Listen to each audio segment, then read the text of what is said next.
Hello, नमस्कार. मी रेश्मा तुमचं सर्वांचं माझ्या यूट्यूब चॅनलमध्ये मनापासून स्वागत करते. सर्वांना श्री स्वामी समर्थ. आणि आज आहे रथसप्तमी आणि आज देव रथात बसतात म्हणे. मग मी त्याच्यासाठी आज थोडासा प्रसादासाठी शिरा बनवत आहे, साधा सिंपल. त्यात काही टाकलेलं नाही. तुपात रवा भाजून घेतला आहे आणि गरम पाणी टाकून हे असा घोटला आहे. साधा सिंपलच केला आहे प्रसादासाठी थोडासा. आणि स्वयंपाक पण करून घेते. खूप दिवस झाला व्हिडिओ आला नाही, त्यामुळे म्हणलं छोटा तरी व्हिडिओ पाठवावा. आणि त्यामुळं मग आज थोडंसं शूट केलं आणि पाठवलं. आता हे व्यवस्थित भाजल्यानंतर मी त्याच्यात थोडीशी साखर घालणार आहे. मोकळा शिरा बनवायला लागले मी. असं पातळ शिरा बनवण्याला गेले.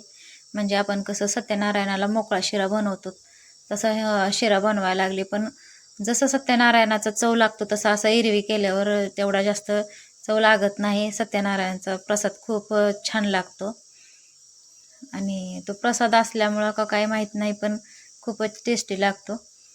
आणि साखर टाकून घेतली, व्यवस्थित हलवून घेतलं. आता थोडंसं परतल्यानंतर व्यवस्थित झाकण टाकून एक वाफ काढून घ्यायची. मस्त मोकळा शिरा बनतो.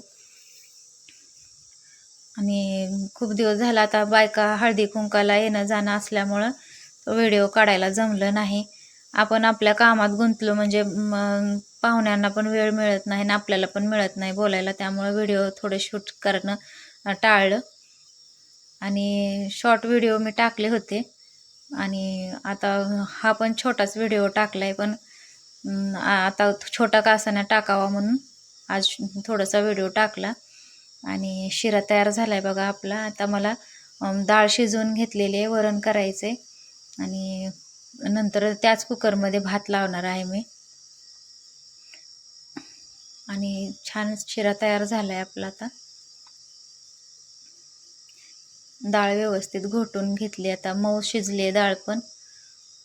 आणि हे मिक्स डाळी टाकल्यात मी, थोडीशी तुरीची, थोडी मुगाची आणि थोडी मसुरीची. आणि शिरा पण तयार झाला.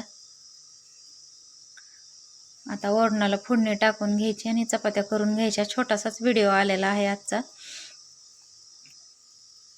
आणि पौष महिना पण संपला. तर रथसप्तमीपर्यंत बायका हळदी कुंकाला फिरत असतात. आज शेवटचा दिवस असल्यामुळं थोडंसं कुणाचं तरी येणं जाणं चालूच असतं. त्यामुळं नंतर मी काही शूट केलंच नाही, पाहुणे आले गेले त्यामुळं. आणि शेवटच्या दिवसामुळं आपल्याला पण कुठेतरी जायचं असतं, पण मी कुठं गेले नाही. माझ्याच घरी पाहुणे येत होते त्यामुळं मी कुठंच गेले नाही बाहेर. आणि जिरी मोहरी तेलात टाकून व्यवस्थित तडतडल्यानंतर मी त्यात ठेचून घेतलेला लसूण टाकणार आहे. आणि कढीपत्त्याची पानं टाकायची म्हणजे व्यवस्थित फोडणी बसते.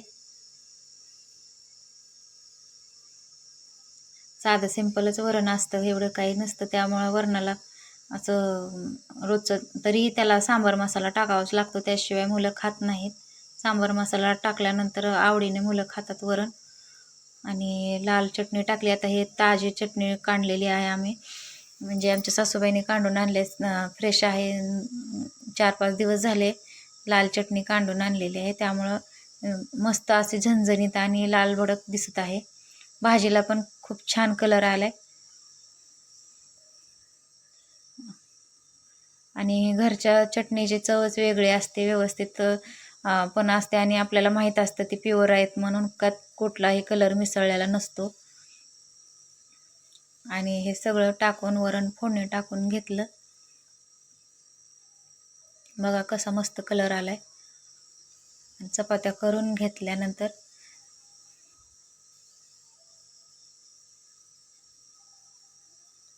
आणि तुम्ही पण व्हिडिओ आवडीने बघता, याबद्दल तुमचे पण धन्यवाद.